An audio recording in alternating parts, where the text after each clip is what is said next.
between battalions under heavy artillery fire. We're told that on his body was found a diary. On the flyleaf, under the heading, "My Pledge," he had written these words: "America must win this war. Therefore I will work, I will save, I will sacrifice, I will endure. I will fight cheerfully and do my utmost as if the issue of the whole struggle depended on me alone." The crisis we're facing today does not require of us the kind of sacrifice that Martin Treptow and so many thousands of others were called upon to make. It does require, however, our best effort and our willingness to believe in ourselves and to believe in our capacity to perform great deeds, to believe that together, with God's help, we can and will resolve the problems which now confront us. And after all, why shouldn't we believe that? We are Americans. God bless you and thank you. Thank you very much.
Well, stuff just, I don't guess I'm ever gonna get these computers and stuff figured out.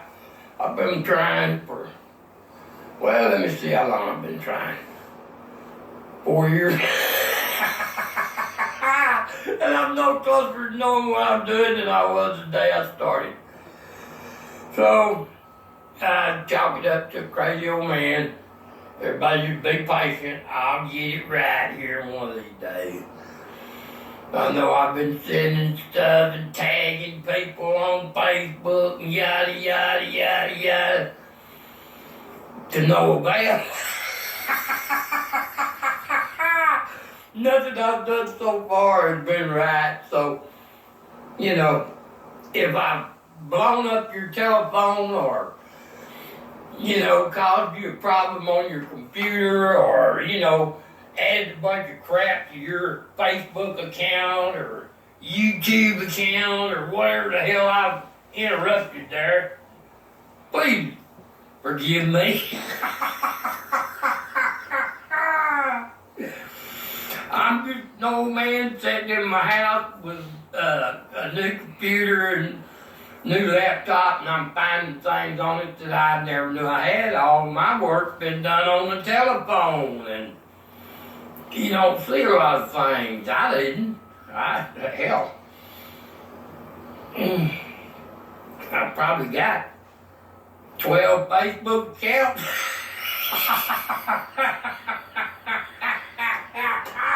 Because I didn't know how to do it.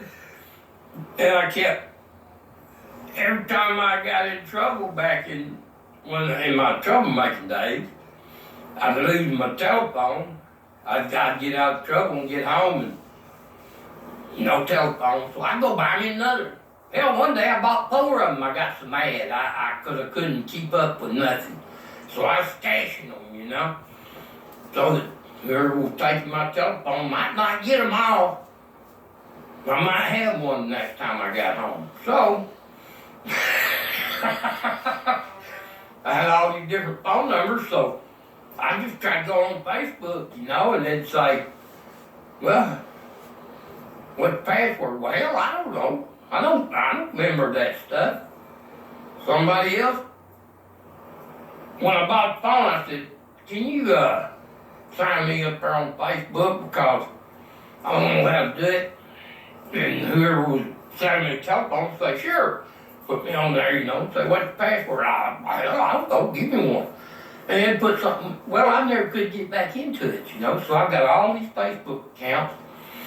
And I can't believe that Facebook has not, you know, contacted me. Or I hadn't been arrested for it. The way they monitor everything, you know. I can't believe all the things I've tried to put on the internet, all the heartfelt ranting and raving I've done over the last 4 years because I've been very vocal for a couple of years, and then I shut down for 2 years because I couldn't figure out why nobody was hearing what I was talking about. I was trying my ass off to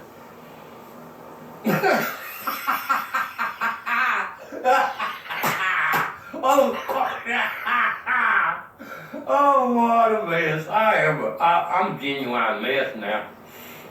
But I'm gonna work on me a stand-up routine and see if I can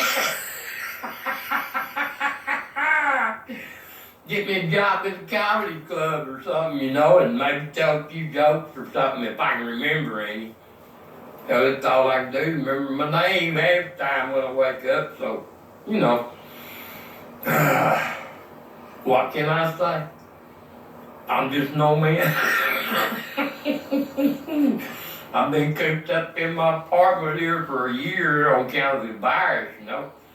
I don't even go to the grocery store anymore. I make them bring them to me, you know. But only thing I leave the house for is whiskey and cigars, so I don't get out much. Anyway, I'll talk to you later. I just had to say that.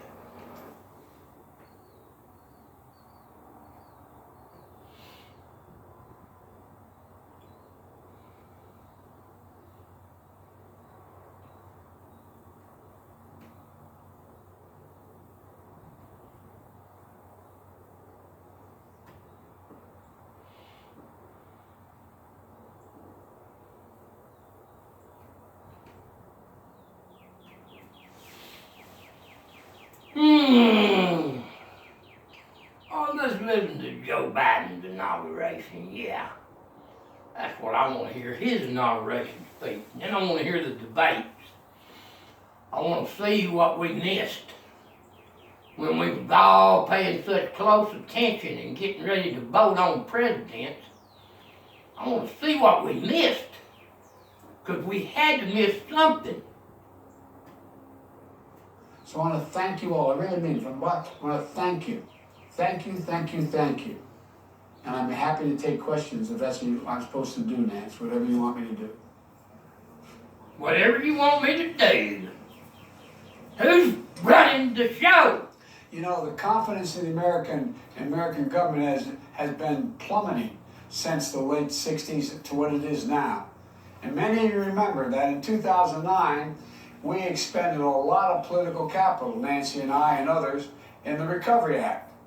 It was an act that had less than 0.2% waste or fraud in it, according to the experts. And the economists told us we literally saved America from a depression. But we didn't adequately explain what we had done. Barack was so modest, he didn't want to take, as he said, a victory lap. I kept saying, tell people what we did. So we don't have time. I'm not going to take a victory lap. And we paid a price for it, ironically, for that humility. And this is a case where every single piece of the bill you passed addresses a genuine, desperate need for the American people. Each piece isn't just defensible, it is urgent and overwhelmingly supported by the people. It's good policy and it's good politics. And I'm not sure we've ever seen something that is needed as badly as the American Rescue Plan that was as broadly popular. Nancy and I have passed some really important things in our careers, but they haven't always been that, they've been badly needed, but they haven't been overwhelmingly popular. Sir, I've served in the Congress for 36 years before becoming Vice President for 8. We never had anything this urgent and this ambitious that was so widely embraced. 3/4 of the American people are together with us on this. 3/4. Nearly unanimous support among Democrats. More than 70% of independents in poll after poll. 60% of Republicans. I'll say that again. 60% of Republicans support what we're doing. A bipartisan group of more than 425 mayors, Democrat and Republican. The AFL-CIO and business leaders. Look, the show of unity we're seeing is unprecedented. It isn't just about the sum of the total package. Americans are lockstep on each of the major elements of the plan, and they know what they are. They support what we're doing on vaccines. Look at the progress we've made with your help. We've been able to move us to the point where we had very little supply, that we will have enough vaccine because of the work we've done with your help. Enough vaccine by the end of May to be able to vaccinate every single adult in America. It will not be done by then, but that supply will be there. They support what we're doing on direct payments, on unemployment insurance, on food and nutrition support, on keeping people in their homes, on safely reopening our schools. Staying unified as we complete this process and pass the American Rescue Plan won't just make a difference in our fight against COVID-19 and our efforts to rebuild the economy, it will also show the American people we're capable of coming together for what matters most to them. They've lost faith in government. This is a time to reestablish that faith, and the reason why they should have faith, because we're doing the right thing. It's a show of strength and a first step forward to restoring their faith in the capacity of government to have their backs. Now, if we deliver on this, it also builds momentum. It builds real enthusiasm as well. And I will make everything else we want to deliver, this will make everything more possible to get it done. That's why starting off this victory is so important, because it's so consequential to their lives. And we know how much we have to do. But it all starts here. It starts by bringing this home, bringing home what you've done all the way. And I know we're all making some small compromises, but I want to thank you. I want to thank you for the work you've done. I want to thank you for the work we're going to continue to do. I know parts of this and everything else we seek to do are not easy, but people are going to remember how we showed up in this moment, how we listened to them, not especially to them, and how we took action. I believe we're going to come through this, and I think that people's memories will be long. And if we continue to stay laser focused on getting shots in people's arms, responding to the economic crisis, it's going to open up a lot of hearts and a lot of doors for us tomorrow to do the many more things we know we have to do. So I want to thank you all. I really mean it. I want to thank you. Thank you, thank you, thank you. And I'm happy to take questions if that's what I'm supposed to do next, whatever you want me to do.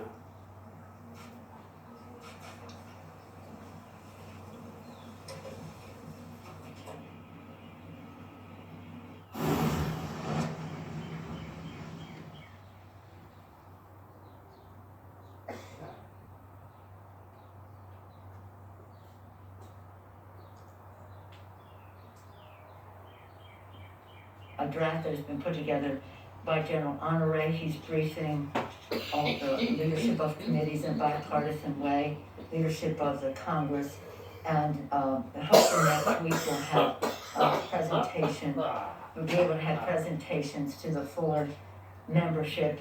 The issue about the National Guard is one that will be made by the Capitol Police and the police board and the rest, but I'm not in a position to respond to that.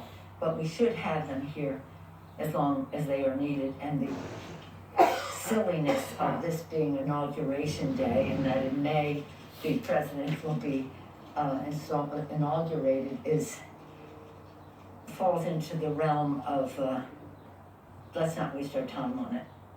But in terms of that, what we need, we have to have what we need when we need it, and in the numbers of that we need it. But that's a security decision. Yes, yes, ma'am. Thank you, Madam Speaker. About the rescue plan, critics, including Senator Mitch McConnell this week, said the expansion of Obamacare insurance subsidies will disproportionately benefit wealthier people. And they argue that the rescue plan could give subsidies to households making $300,000 or more, and also discourage people going to work, from going to work. Are you talking about the Affordable Care Act? Yes, extension of No, this is a 2-year extension of an improvement on the Affordable Care Act, so that the subsidies would be available to the next tier of income people. It's not about wealth. If they want to talk about wealth, they should look at their own tax scam that they passed in the dark of night, in the speed of light, that gave 83% of the benefits to the top 1%, forcing nearly $2 trillion of debt on our children to pay in the future in order to give tax breaks to the high end. They ought not to be complaining about some people making a little more money getting a subsidy. Yes, sir, Beckman? Sentencing possibly late because of amendment reading on the rescue plan? Late? I don't know if I said late. I mean, you mean late at night? Yeah. Oh, I don't know how late to say. I don't know if I think they're staying longer. Yeah. At the beginning of the year, there's also a kerfuffle over the organizing resolution. There are still nominations that are making their way through the process. I'm wondering, do you think that the Republicans are intentionally trying to delay as much action on Democratic priorities as possible? Because they think that you guys will lose the House next year. I don't know. You'd have to ask the Republicans about that. It would be curious to think that the Republicans in the Senate are enthusiastic about reading the bills and all the amendments. And in fact, the characterization of what happened on January 6th, which was posed by that very same senator who wants to read all of that. So I can't speak to their motivation. You have to ask them. Madam Speaker? Yes. Madam Speaker? Yeah. With respect to the Thank you, Madam Speaker. There are some bipartisan talks about another War Powers resolution, and I was wondering if there's any discussion within the caucus and would they have your support? Well, we did, in the committees of jurisdiction, of course, there's always talk about the AUMF. That's an ongoing conversation that we have had, and of course that relates to the War Powers resolution. But as a caucus, we have spent the last few days on our economic agenda for how we go forward, also how we respect people in our communities, in terms of communities of color, immigrant communities, and the rest. So it was more of a domestic. We did have Anthony Blinken, the Secretary of State, speak about some national security issues. He was fabulous. It was a beautiful, values-based, visionary presentation. But in terms of the committees of jurisdiction, that would be the Armed Services Committee, others on the Appropriations Committee that apply to that. Yeah, I'm sure we'll be having those conversations. Yeah, isn't it? Madam Speaker, with respect to the honorary review, some details have leaked out as far as adding more than 1,000 Capitol Police officers, having retractable fencing, and also having a quick reaction force. Do you support those findings? Well, the fact that there are some, it's a draft. It's a draft, and so we're seeing the draft, and we'll review the draft, and then hear what our security folks have to say about the draft as well. I'm not here to talk about any particulars of it, but I have enormous respect for General Honore. I think it is a blessing to us that he was willing to take the responsibility to engage so many others who are with law enforcement and national security expertise to look at the situation here about what happened from a security standpoint and how we could have prevented it and how we prevent it in the future. Perhaps next week we will be presenting to the fuller body and at some point have decisions made about what is feasible. It will have to have a supplemental. It's going to take more money to protect the Capitol in a way that enables people to come here, children to come and see our democracy in action, all of you to cover what happens here safely, members to be comfortable that they are safe when they are here, and not be concerned about what happened last time. But that just doesn't have a place in a democracy. And that's why today, again, it has not impeded us because I can't listen to any more of this. agenda for this morning. Not It's her. big in terms of Not her. Floyd bill, but the rule had been passed earlier in the I'm week, sorry, so I just just cannot tolerate that woman. on the bill, which we could easily accommodate. I'd rather listen to Joe Biden. But Yeah. COVID, where we need to have vaccinations more broadly in the Capitol so that many Where's man? can come here and do their jobs, and the threat of all the president's men out there, we have to ensure You better get under your desk, you crazy bitch. we are safe enough to do our job, but not impeding. And I live in San Francisco, so people said, "I'm going to be totally protected from earthquakes." You just live in an iron igloo, and then you're completely safe. Well, who wants to do that? So how do we make the judgments of what is needed to protect ourselves from what has been described by the director of the FBI as domestic terrorists, and how we protect ourselves against that makes COVID look almost doable because it is just a matter of money and vaccine, etc. So in any event, we're ready for the task.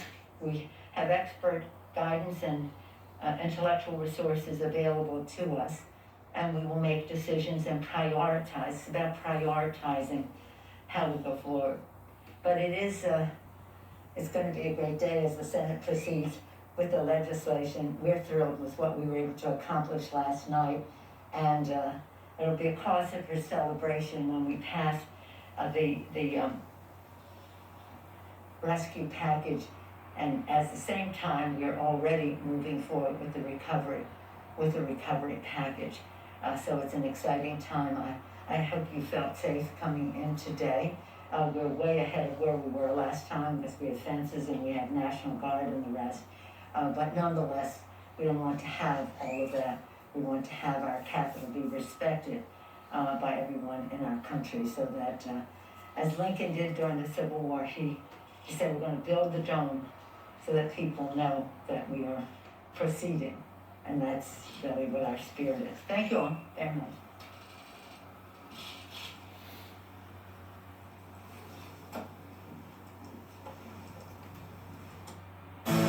Today in Georgia, the case against the former president for violating election law goes before a grand jury. CNN's Sarah Murray with new reporting.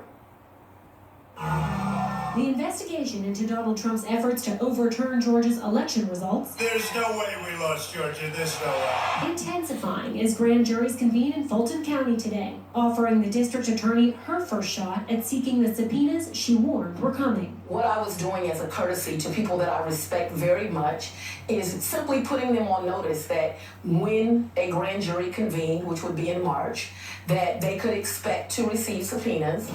At the heart part of Fani Willis's investigation, the now infamous call between Trump and Georgia Secretary of State Brad Raffensperger. All I want to do is this. I just want to find 11,780 votes, which is one more than we have, because we won the state. That call just the starting point for Willis's probe. Obviously, it's been reported around the world, that phone call, and so we have said, yes, that is part of the investigation, but we're not narrowing it to that. Trump's recorded call with Raffensperger came after 18 other attempts by the White House to reach the Secretary of State's office, which legal experts say could help establish Trump's intentions. The repeated call sort of started to tell the story that this was not, again, an official trying to talk to another official about problems that he or she might see in an election. It's more about, how do I get to the place that I can win the race, and what do we have to do about it? Willis has already asked a number of Georgia officials to preserve documents, though they are not targets. Some had lawyered up even before her inquiries. I would like to. Willis has said she's also looking into the abrupt departure of former U.S. Attorney B.J. Pak, Rudy Giuliani's false allegations of election fraud before Georgia legislators, and a call between Trump loyalist Senator Lindsey Graham and Raffensperger, which the Secretary of State viewed as an attempt to toss out ballots. I categorically reject that. That wasn't my intent, and that wasn't the purpose of the conversation, to throw out ballots. A person familiar with the investigation says the DA's office is likely to rely on subpoenas over voluntary requests for information to establish a clear court record of their pursuit of evidence. Willis, the person said, is also unlikely to be deterred by broad claims of privilege the former president has tried to deploy in the past. Willis was quick to launch her Trump probe after taking office in January. My career has taught me, no matter the political pressure, just do what's right. As for when she'll decide whether to prosecute the former president, I'm in no rush, she tells the Associated Press. Now, Giuliani tells CNN he was just making the best case for his client, then President Trump, and any potential case against him would be a travesty and would be vindictive. Trump's team didn't comment for this story, but in the past, they've said that there was nothing wrong with then President Trump's call in Georgia. Back to you, Allison. Sarah Murray, thank you very much. Joining us now is CNN political analyst Maggie Haberman. She's a Washington correspondent for the New York Times. So, Maggie, great to see you. In addition to everything that Sarah just laid out, here are the criminal probes that are ongoing with Donald Trump. So there's the Manhattan DA probe of his finances, the Atlanta DA probe of the election schemes, the Georgia Secretary of State probe of that phone call, as Sarah just said, the D.C. Attorney General and D.C. U.S. Attorney General possible incitement of violence charge relating to the Capitol insurrection. And then there are also these civil suits. Congressman Thompson suing him, New York Attorney General investigation into the Trump Organization, E. Jean Carroll's defamation lawsuit regarding her rape charge, and Summer Zerbos' defamation lawsuit regarding a sexual assault or harassment. So which one of these do you think Team Trump is most concerned about? So, Allison, there's one missing there, actually, two anyway, which are the suits, or the, not suits, but the prosecutions, potential prosecutions related to the Trump Inaugural Committee, and those are taking place in at least two different venues. What worries them the most, look, it's still the one in Manhattan from Cy Vance, who, as we know, spent a lot of time and recently succeeded in getting the former president's tax returns, which were millions and millions of pages, which that office is going through. But that is one that goes at the heart of Donald Trump's business. In terms of the Georgia probe, the former president has repeatedly said, it was a perfect phone call. I know we've heard him say that before about other things. His lawyers have been, downplaying any potential probe as to how concerned they are. The Cy Vance investigation remains the one they are most focused on. And there is new reporting in the New York Times and the Washington Post, Maggie, about that investigation and a new focus, I don't know if it's new, on Allen Weisselberg. Now explain to us, remind us who he is, where he exists in Trump world, and why he might be such a valuable target for investigators.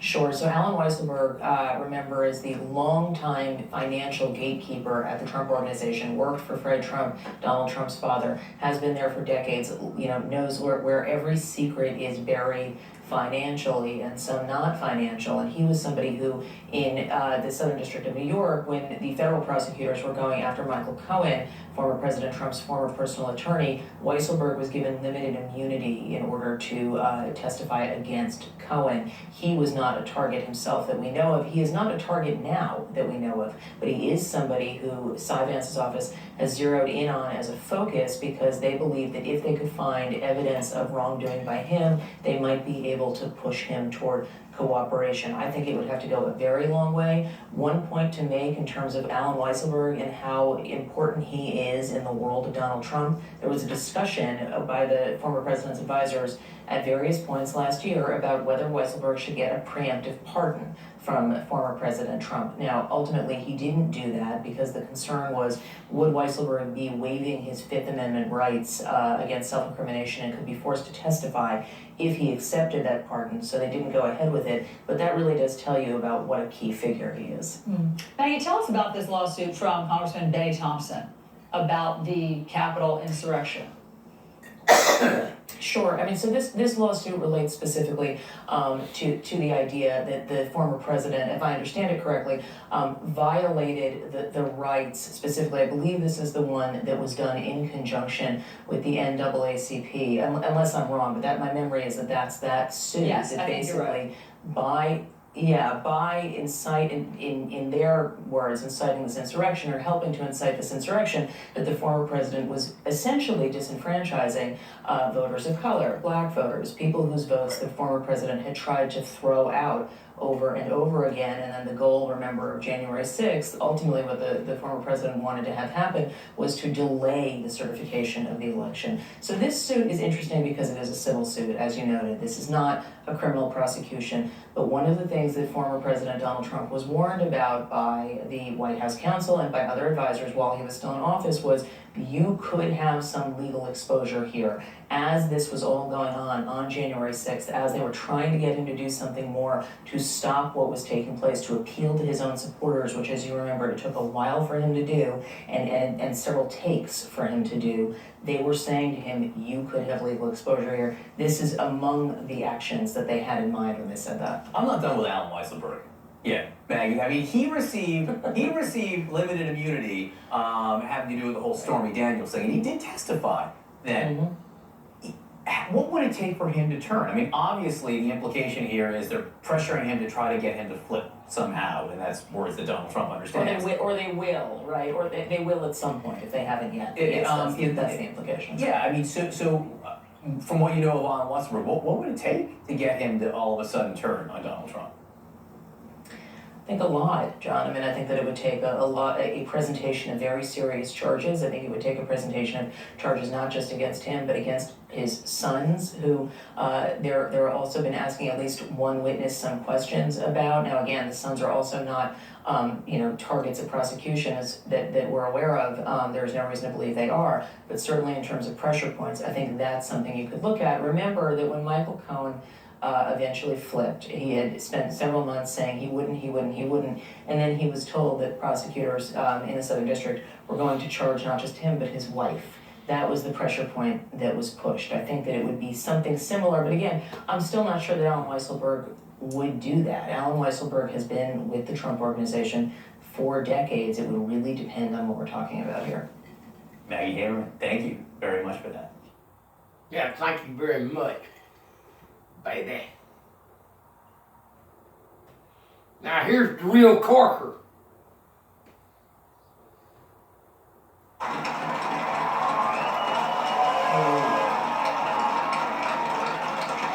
Chief Justice Roberts, Vice President Harris, Speaker Pelosi, Leader Schumer, Leader McConnell, Vice President Pence, my distinguished guests, my fellow Americans. This is America's day. This is democracy's day. A day of history and hope, of renewal and resolve. Through a crucible for the ages, America has been tested anew, and America has risen to the challenge. Today, we celebrate the triumph not of a candidate, but of a cause. the cause of democracy. The people, the will of the people has been heard, and the will of the people has been heeded. We've learned again that democracy is precious. Democracy is fragile. And at this hour, my friends, democracy has prevailed. So now, on this hallowed ground where just a few days ago, violence sought to shake the Capitol's very foundation, we come together as one nation, under God, indivisible, to carry out the peaceful transfer of power as we have for more than 2 centuries. As we look ahead in our uniquely American way, restless, bold, optimistic, and set our sights on the nation we know we can be and we must be. I thank my predecessors of both parties for their presence here today. I thank them from the bottom of my heart. And I know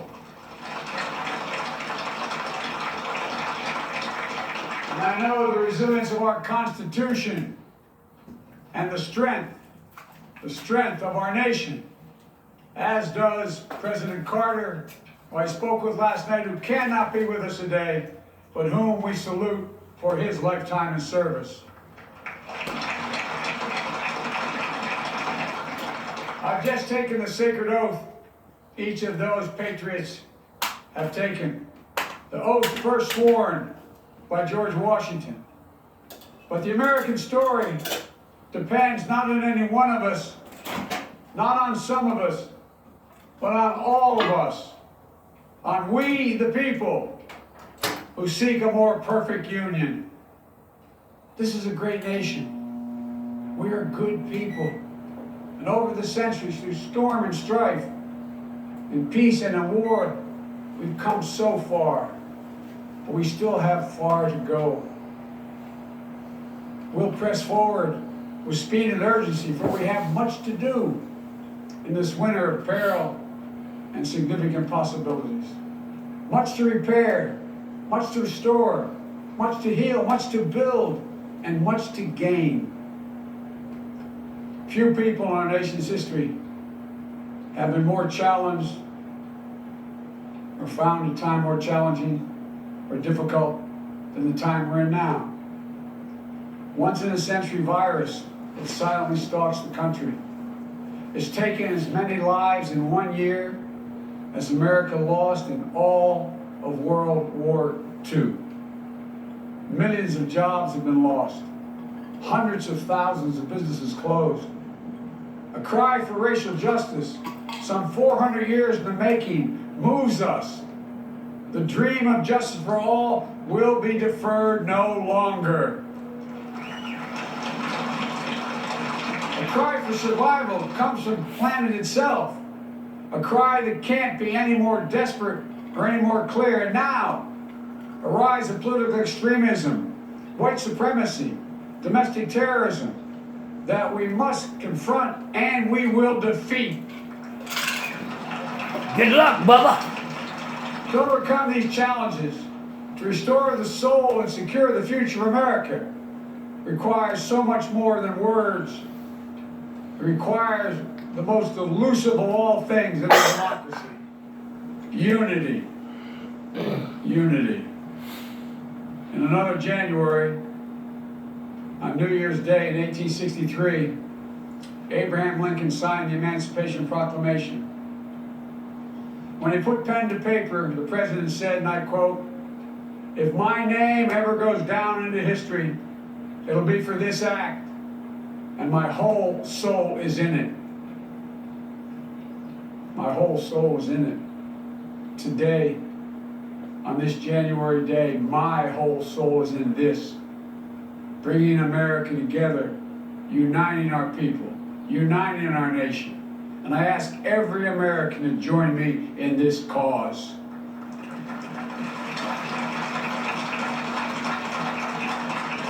Uniting to fight the foes we face: anger, resentment and hatred, extremism, lawlessness, violence, disease, joblessness, and hopelessness. With unity, we can do great things, important things. We can right wrongs. We can put people to work in good jobs. We can teach our children in safe schools. We can overcome the deadly virus. We can reward work and rebuild the middle class and make healthcare secure for all. We can deliver racial justice, and we can make America once again the leading force for good in the world. I know speaking of unity can sound to some like a foolish fantasy these days.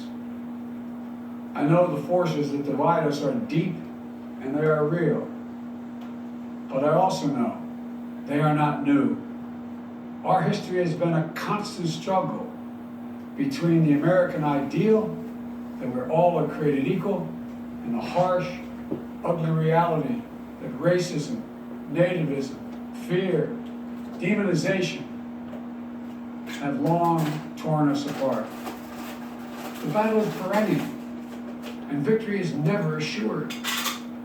Through Civil War, the Great Depression, World War, 9/11, through struggles, sacrifice, and setbacks, our better angels have always prevailed.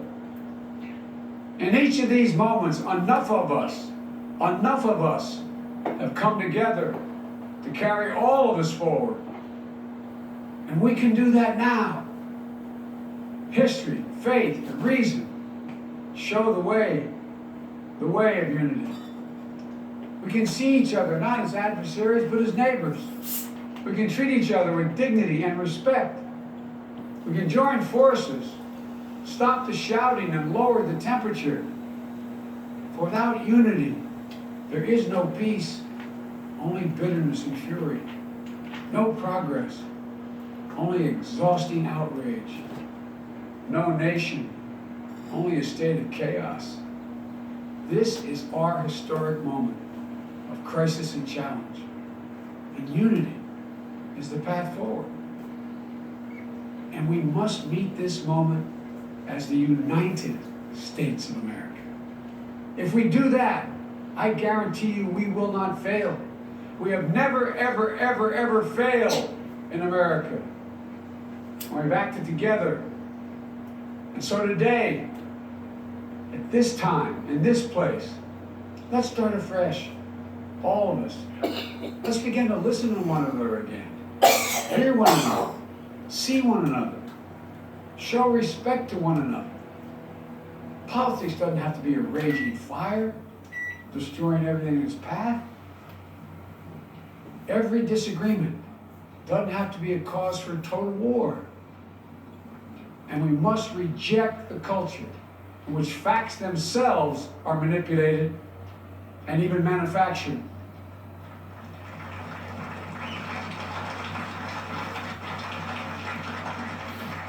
My fellow Americans, we have to be different than this.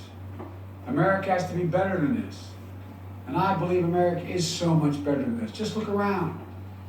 Here we stand in the shadow of the Capitol Dome, as was mentioned earlier, completed amid the Civil War, when the Union itself was literally hanging in the balance. Yet we endured. We prevailed.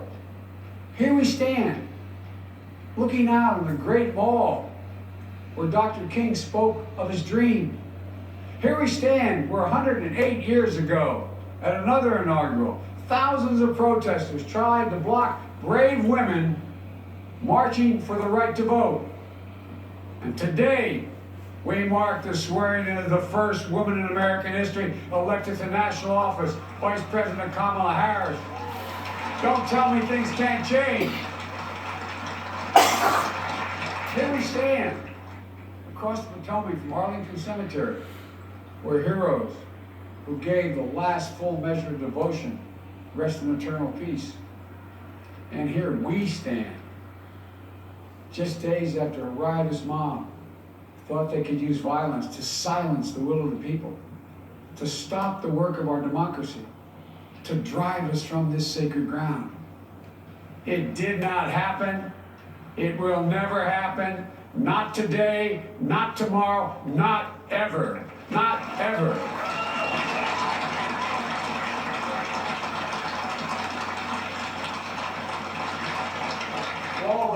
supported our campaign, I'm humbled by the faith you place in us. To all those who did not support us, let me say this. Hear me out as we move forward. Take a measure of me and my heart. If you still disagree, so be it. That's democracy. That's America. The right to dissent peaceably within the guardrails of our republic is perhaps this nation's greatest strength. Yet hear me clearly. Disagreement must not lead to disunion. And I pledge this to you. I will be a president for all Americans. All Americans. And I promise you, I will fight as hard for those who did not support me as for those who did.